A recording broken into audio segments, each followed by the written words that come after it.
जो कुछ हमने देखा, डिवाइडेड, बिल्कुल पूरी तरह डिवाइडेड है।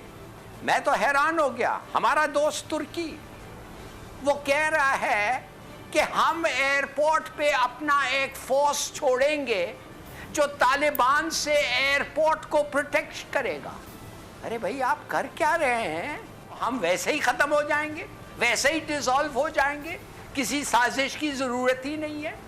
दोस्तों, आपने सभी देशों में पार्लियामेंट में बहस होते तो देखी होगी, लेकिन दोस्तों लगता है कि पाकिस्तान की पार्लियामेंट कुछ खास है।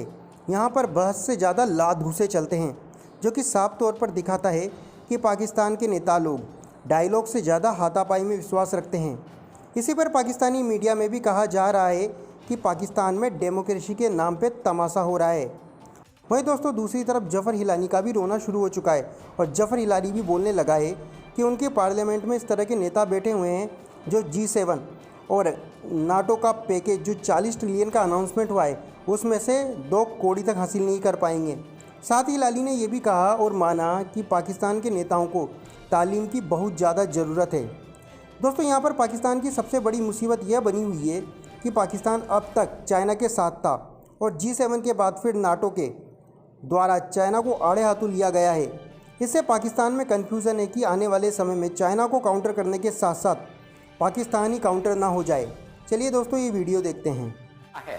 ऐसे मौके पे जब पाकिस्तान को यूनिटी, इत्तेफाक की इतनी ज़रूरत है कि मैं आपको बता नहीं सकता, और कोई ऐसा मौका है ही नहीं हमारे हिस्ट्री में जिधर ऐसे वक्त हमें यूनिटी चाहिए, इत्तेफाक चाहिए। और वो देखिए इस असेंबली में क्या हो रहा है। तो क्या आप और मैं ये नहीं पूछ सकते कि ऐसे टाइम पे ये होना, इस असेंबली का फायदा क्या है? ये तो हमें डिवाइड कर रहे हैं। डेमोक्रेसी नहीं चल रहा है, हमें इत्तेफाक नहीं, नफरत फैल रहा है। तो मेरे ख्याल में कुछ करना चाहिए, नहीं तो ऐसा नफरत फैलते जाएगा तो हम वैसे ही खत्म हो जाएंगे, वैसे ही डिसॉल्व हो जाएंगे, किसी साजिश की जरूरत ही नहीं है। अच्छा, अब हलाली साहब, जो G7 जो मीटिंग थी उसमें अमेरिका ने तो बहुत कोशिश की, किसी हद तक कुछ उन्होंने अचीव भी किया, लेकिन वी कैन सी क्रैक्स के नेटो के और वहाँ पर यूरोपियन कंट्रीज़ में चाइना को डील करने में है। लेकिन अमेरिका एक बड़ी ताकत है, आहिस्ता आहिस्ता प्रिवेल कर जाएगा। अभी जो बाइडन नए आए हैं, बड़े महान सियासतदान हैं, और चाइना के ख़िलाफ़ अगर वो इस तरीके से अपना एक फ्रंट बनाने में कामयाब होते हैं, जैसा कि वो इंफ्रास्ट्रक्चर के लिए ट्रिलियंस ऑफ डॉलर्स मखसूस करने की बात कर रहे हैं, हमारे लिए तो ये बड़ा मुश्किल वक्त आने वाला है डिप्लोमेटिकली कि हम किधर हैं, हम कहाँ जाएंगे, हमारी तरजीहात क्या हैं।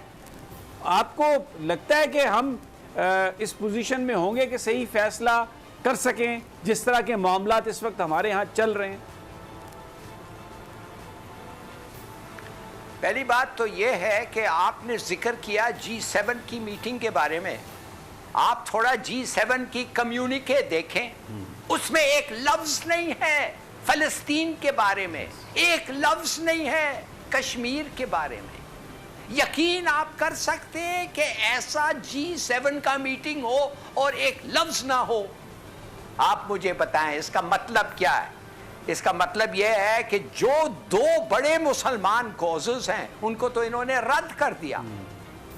मगर तुर्की तो, अब आप आते हैं नेटो पे आते हैं। मैं तो हैरान हो गया। हमारा दोस्त तुर्की वो कह रहा है कि हम एयरपोर्ट पे अपना एक फोर्स छोड़ेंगे जो तालिबान से एयरपोर्ट को प्रोटेक्ट करेगा। अरे भाई, आप कर क्या रहे हैं? आपकी प्रोटेक्शन एयरपोर्ट की क्या जरूरत है? माने अमेरिका नहीं कर रहा है, वेस्ट नहीं कर रही है, नेटो नहीं कर रही है, और आप कह रहे हैं हम करना चाहते हैं। क्यों? कि आप उनको खुश करना चाहते हैं, नेटो को? अफसोस से कहना पड़ता है। दूसरी बात, क्या डिक्लेरेशन जो हुआ है G7 का, नेटो का, उन्होंने कहा है कि हमें बड़ा कंसर्न है, एक थ्रेट है टू वर्ल्ड पीस। वेपन्स चीन के, साइबर आर्म्स चाइना के, और स्पेस का जो तैयारी हो रही है उसको इस्तेमाल करने के लिए दुनिया के खिलाफ ये एक मेजर थ्रेट है। माय गॉड, वो मेजर थ्रेट है। $800 बिलियन अमेरिका खर्च करता है हर साल साइबर स्पेस, साइबर टेक्नोलॉजी पे, स्पेस को वेपनाइज करने और अपने हथियारों को। 800 बिलियन। और चीन कितना खर्चता है? 250 बिलियन। 250 बिलियन में एक चौथा हिस्सा समझिए, और 850 मिलियन। क्या आप समझते हैं ये इट मेक्स सेंस ऐसे मुनाफकत? मगर कोई, हमारा दोस्त तुर्की ने कुछ नहीं किया, एसोसिएट हो गया नेटो एंड नेटो के कम्युनिके के साथ। और G7 में दो बड़े मसले मुसलमानों के, एक जिक्र ही नहीं है उनके ऊपर। अब आपको मैं एक और चीज़ बताना चाहता हूँ, मगर खुश हम क्यों होने चाहिए? हमें खुश इसलिए चाहिए कि हमारे पास, माफ़ करिए मैं पॉलिटिक्स में नहीं हूँ, मैं वोट नहीं करता, मगर मैं दाद देना चाहता हूँ इस वक्त इस इमरान खान को। He does what he says, he means what he says, and he says what he means. देखिए उन्होंने क्या कहा, थ्रू शाह महमूद कुरैशी, उन्होंने कहा अमेरिकनों को, नो फेवरेट्स इन अफगानिस्तान। हम कोई फेवरेट नहीं रखते, हम तालिबानाइजेशन को नहीं सपोर्ट करते, और तुम्हारे से यूएस कोई प्रेशर और ब्लैकमेल हम नहीं एक्सेप्ट करना चाहते हैं। हमारी इज्जत है, and we are willing to pay the price. और वो प्राइस शुरू हो गया है। आज आपको मैं बताता हूं, IMF, वर्ल्ड बैंक, ADB, ये सब प्लान कर रहे हैं पाकिस्तान की असिस्टेंस प्रोग्राम को कट करने के लिए। तो देखिए मैं आपको बताना चाहता हूं, इत्तेफाक चाहिए इस वक्त। ऐसे कट्स को बर्दाश्त करने के लिए कौम अपने और इस ऐसे लीडर के साथ होना चाहिए, मगर हम बिल्कुल बिछड़े हुए हैं। तो इन डिवाइड किया, इस गवर्नमेंट को बैरूनी दुनिया की नज़र में कमज़ोर किया, तो ये भी फिर किसी ग्रैंड प्लान का हिस्सा तो हो सकता है जिसका मकसद ये हो कि पाकिस्तान की हुकूमत पर दबाव डाला जाए, उनको कमज़ोर किया जाए, ताकि वो घुटने टेक सकें वेस्ट की ख्वाहिशात के आगे। Well said. ना सिर्फ हो सकता है, हो रहा है, फैसला हो गया है।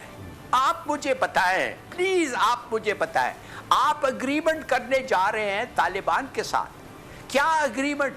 कि आप छोड़ के चले जाएंगे, मगर आप लिंक नहीं करते। समीर इब्राहिम साहब सोचिए तो सही, you are not linking withdrawal with agreement for the government, माने पीस अग्रीमेंट के साथ आप लिंक नहीं कर रहे। आप कह रहे हैं हम जा रहे हैं।